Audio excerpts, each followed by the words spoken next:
Pada hari ini, 30 Agustus 2021, saya akan menyampaikan tausiah kebangsaan dalam acara pidato kebangsaan yang diselenggarakan oleh Universitas Muhammadiyah Malang bekerja sama dengan sejumlah perguruan tinggi Muhammadiyah dan para pihak yang diselenggarakan untuk memperingati dan merayakan 76 tahun Indonesia merdeka. Judul tausiah kebangsaan ini saya beri diksi tagar Indonesia Jalan Tengah, Indonesia milik bersama. Diksi yang dipakai menggunakan narasi hashtag atau tagar dalam literasi media sosial. Harapan utamanya agar sebanyak mungkin para elit dan warga bangsa dapat menjadikan kedua isu penting tersebut sebagai masalah bersama untuk menjadi rujukan bersama. Saudara sebangsa, ketika bangsa Indonesia memperingati 76 tahun kemerdekaan, di tubuh negeri ini masih terdapat sejumlah masalah kebangsaan. Antara lain, suasana keterbelahan sesama anak bangsa, masalah radikalisme, ekstremisme yang pro kontra dalam ragam pandangan dan penyikapan, masalah korupsi dan penanganan terhadap koruptor yang dianggap memanjakan, politik demokrasi transaksional, kesenjangan sosial, menguatnya oligarki politik dan ekonomi, kehadiran media sosial yang memproduksi persoalan-persoalan baru, masalah utang luar negeri dan investasi asing, serta kehidupan kebangsaan yang cenderung makin bebas dan liberal setelah dua dasawarsa reformasi. Secara khusus, tentu masalah pandemi COVID-19 dengan segala dampaknya yang menambah masalah kebangsaan semakin berat. Narasi atas masalah-masalah bangsa tersebut tentu tidak mengurangi apresiasi kami atas kemajuan-kemajuan yang telah dicapai dalam kehidupan kebangsaan dari periode ke periode. Ketika menghadapi masalah-masalah besar tersebut, maupun dalam menilai capaian kemajuan, berkembang keragaman pandangan dan orientasi sikap sesuai dengan sudut pandang dan posisi setiap pihak di negeri ini. Pada situasi yang krusial inilah, maka diperlukan refleksi semua pihak bagaimana mengelola perbedaan-perbedaan itu untuk ditemukan titik temu dalam spirit persatuan Indonesia demi keutuhan dan kelangsungan hidup Indonesia. Saudara sebangsa dan setanah air, kemerdekaan yang melahirkan negara Republik Indonesia saat ini berdiri tegak di atas fondasi kokoh Pancasila. Soekarno memposisikan Pancasila sebagai filosofis Grundslag atau Weltanschauung, yakni sebagai fundamen, filsafat, pikiran yang sedalam-dalamnya, jiwa, hasrat yang sedalam-dalamnya untuk di atasnya didirikan gedung Indonesia Merdeka yang kekal dan abadi. Pancasila yang perumusannya mengalami proses dinamis sejak pidato 1 Juni 45, Piagam Jakarta 22 Juni 45, dan rumusan final 18 Agustus 1945 merupakan konsensus nasional dari seluruh golongan kebangsaan Indonesia yang berlatar belakang majemuk menjadi Bhinneka Tunggal Ika. Menurut sejarawan Purneival, bangsa majemuk pada dasarnya non-komplementer, laksana air dan minyak. Tetapi alhamdulillah, bangsa Indonesia yang majemuk itu dapat bersatu karena ada nilai yang disepakati bersama dan mempersatukan, yaitu Pancasila. Konsensus seluruh komponen bangsa untuk menerima Pancasila sebagai dasar negara dihasilkan dari jiwa kenegarawanan para pendiri negara. Peran krusial Ki Bagus Hadikusumo selaku Ketua PP Muhammadiyah saat itu bersama tokoh Islam dan tokoh nasional lainnya dalam konsensus yang bersejarah sangatlah besar. Dengan kesediaan melepas 7 kata pada Piagam Jakarta yang dikonversi menjadi sila pertama, ketuhanan yang Maha Esa. Menurut Menteri Agama Alamsyah Ratu Perwira Negara, itulah hadiah terbesar dari umat Islam untuk Indonesia. Muhammadiyah memandang konsensus Pancasila dan berdirinya negara Indonesia yang bersejarah itu sebagai negara Pancasila, Darul Ahdi Wasyahadah. Pancasila sebagai titik temu dari kemajuan dan kemajemukan terjadi selain atas jiwa kenegarawanan para tokoh bangsa melalui proses musyawarah mufakat secara substansial. Di dalamnya terkandung ideologi tengahan atau moderat. Ketika Soekarno menawarkan 5 sila dari Pancasila dalam sidang BPUPKI, tergambar kuat pemikiran moderat atau jalan tengah dari dasar negara tersebut. Mengenai nasionalisme atau kebangsaan, Soekarno menegaskan, kita mendirikan satu negara kebangsaan Indonesia di atas dasar kebangsaan. Tetapi disadari pula bahaya nasionalisme. Bahayanya ialah mungkin orang meruncingkan nasionalisme menjadi chauvinisme, sehingga berfaham Indonesia über alles.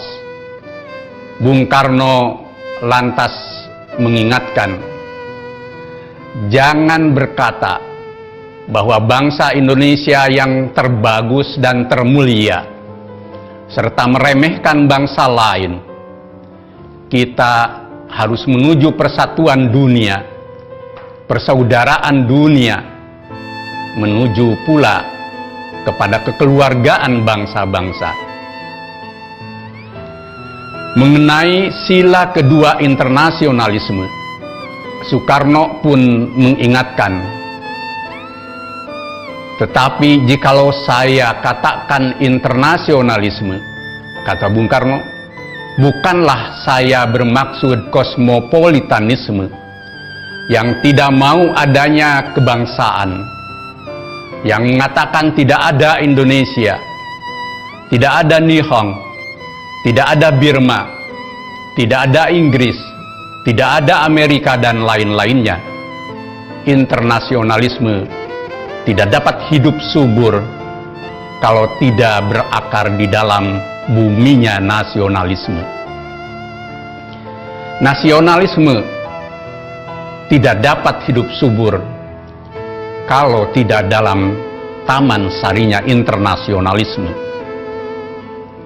Tentang sila mufakat atau kerakyatan, Soekarno menyatakan, negara Indonesia bukan satu negara untuk satu orang, bukan satu negara untuk satu golongan, walaupun golongan kaya, tetapi kita mendirikan negara semua buat semua, satu buat semua, semua buat satu.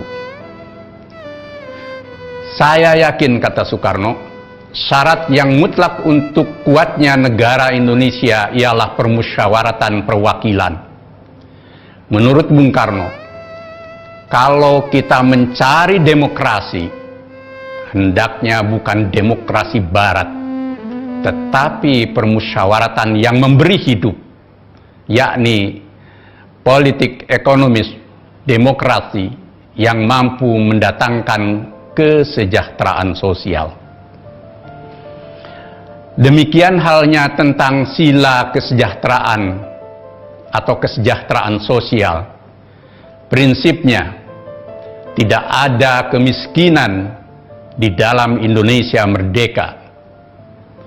Soekarno bertanya secara retorik, apakah kita mau Indonesia merdeka yang kaum kapitalnya merajalela, ataukah yang semua rakyatnya sejahtera, yang semua orang cukup makan, cukup pakaian, hidup dalam kesejahteraan, merasa dipangku oleh Ibu Pertiwi yang cukup memberi sandang pangan kepadanya? Mana yang kita pilih? Itulah pertanyaan Soekarno. Jangan saudara kita, bahwa kalau Badan Perwakilan Rakyat sudah ada, katanya, kita dengan sendirinya sudah mencapai kesejahteraan ini. Kita sudah lihat di negara-negara Eropa adalah badan perwakilan, tetapi tidakkah di Eropa justru kaum kapitalis yang merajalela? Mengenai sila ketuhanan, Soekarno dengan tegas menyatakan, menyusun Indonesia merdeka dengan bertakwa kepada Tuhan yang Maha Esa. Prinsip ketuhanan, bukan saja bangsa Indonesia bertuhan, tetapi masing-masing orang Indonesia hendaknya bertuhan, Tuhannya sendiri. Dan kata Bung Karno, hendaknya negara Indonesia satu negara yang bertuhan. Pemikiran Soekarno tentang Pancasila itu, maupun juga pemikiran-pemikiran tokoh bangsa yang lain, sangatlah moderat. Karenanya, Pancasila maupun negara Republik Indonesia jangan ditarik ke kanan dan ke kiri, tetapi letakkanlah di posisi tengah agar tetap menjadi rujukan bersama dalam kehidupan berbangsa dan bernegara. Pada posisi moderat itulah Pancasila tidak boleh ditafsirkan dan diimplementasikan dengan pandangan-pandangan radikal ekstrim apapun, karena akan bertentangan dengan hakikat Pancasila itu sendiri.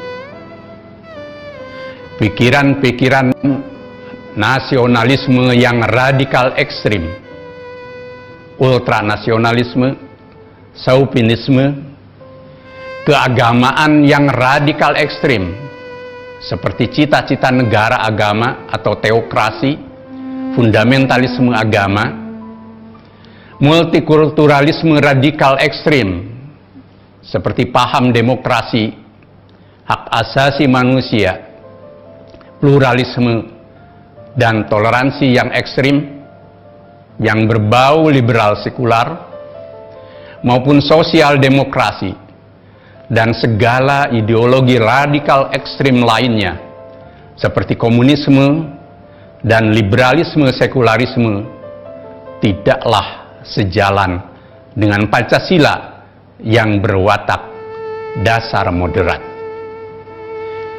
Jika ingin menjalankan Pancasila yang moderat, maka strategi membangun dan mengembangkan pemikiran keindonesiaan pun semestinya menempuh jalan moderat atau moderasi, bukan melalui pendekatan kontraradikal atau deradikalisme yang ekstrim.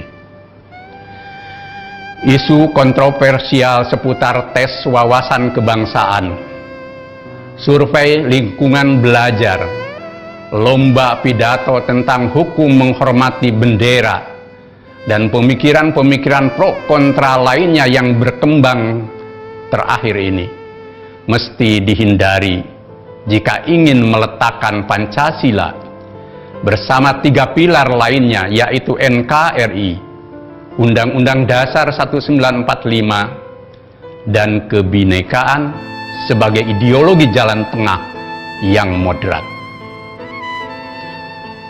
Segala paham radikal ekstrim tidaklah sejalan dengan Pancasila. Menghadapi paham radikal ekstrim tidak semestinya pula dengan cara yang radikal ekstrim yang sama.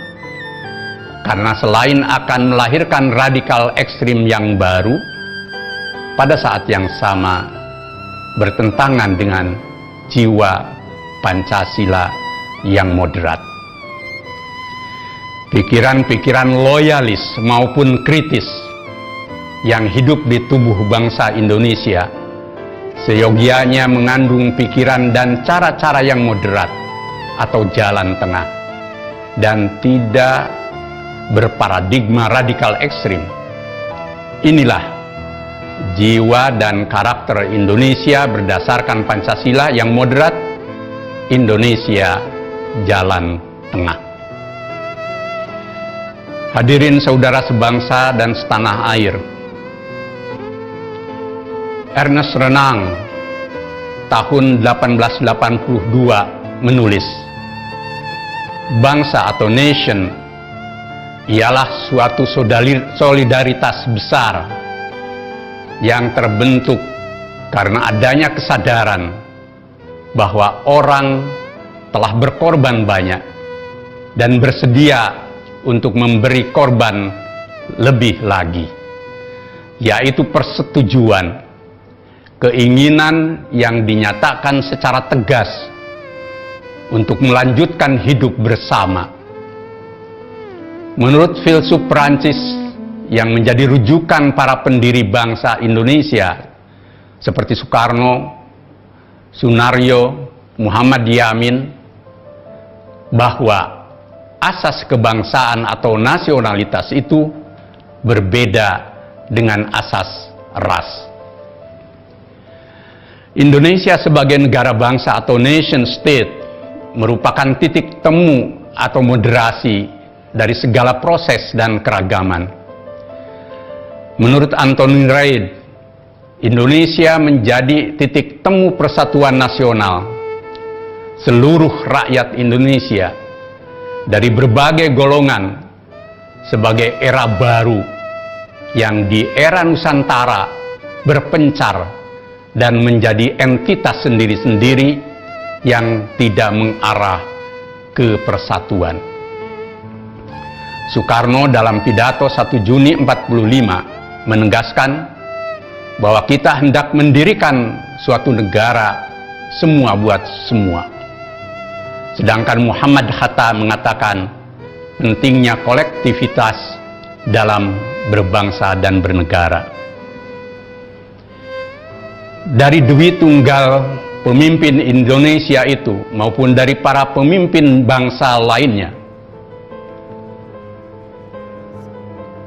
kuat sekali kehendak untuk menjadikan Indonesia milik bersama seluruh rakyat Indonesia. Jiwa gotong royong mendasari bangunan Indonesia dalam seluruh aspek kehidupan agar tidak ada oligarki politik, oligarki ekonomi, dan oligarki lainnya yang merusak kebersamaan dan menjadikan Indonesia hanya milik sekelompok kecil pihak. Menurut Muhammad Hatta, ketika para pendiri dan pemimpin rakyat duduk di BPUPKI merumuskan Undang-Undang Dasar 1945, khususnya dalam bidang ekonomi, terkandung cita-cita untuk mencapai kemakmuran yang merata, sebagaimana termaktub dalam pasal 33 Undang-Undang Dasar 1945 yang kelahirannya melahirkan sistem ekonomi terpimpin. Dalam sistem ekonomi terpimpin, menurut Muhammad Hatta, pemerintah harus bertindak supaya tercapai suatu penghidupan sosial yang lebih baik. Penghidupan sosial harus berdasarkan pada keadilan sosial. Di tengah keresahan melebarnya kesenjangan sosial, bumi dan kekayaan alam yang terkandung di dalamnya dikuasai oleh segelintir pihak dan oligarki politik, maka Indonesia harus dikembalikan kepada jati dirinya sebagai Indonesia milik semua. Pemerintah negara wajib hadir dalam melindungi seluruh rakyat dan tumpah darah Indonesia, serta mewujudkan keadilan sosial bagi seluruh rakyat Indonesia.